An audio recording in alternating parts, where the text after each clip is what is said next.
Bizim bazar üçün sizcə riskə getməyə tam olaraq dəyər? Çünki bazarımızda tələb, təklif məsələləri bir o qədər də ürək açan deyil. Yəni bazar araşdırması eləmək lazımdır, rəqib analizi eləmək lazımdır.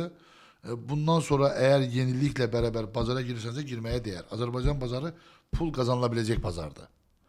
Amma sadəcə bu bazar üçün riskə girəcəm və ömrüm burada olacaq, qlobal olmayacağım deyirsənsə, onu doğru addımlamaq lazımdır. Mən amma bu bazarda haqsız rəqabətin, rəqiblərin və bazarın miqyas olaraq çox rəqib var, amma miqyas balacadır. Bəli. Onu çox doğru analiz edilməsinə inanıram. Yəni bu da əlaqələrlə və networklərlə. Bunu demənin yanında eyni də deyirəm ki, nə qədər rəqib olsa da işini sistematik təqib edən şirkət də azdır.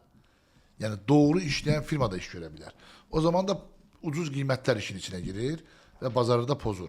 O yüzden çok doğru analizle, yavaş adımlarla bazarda markanı oturtabilsen uygun risk girebilirsen ama böyle riske girmek doğru değil.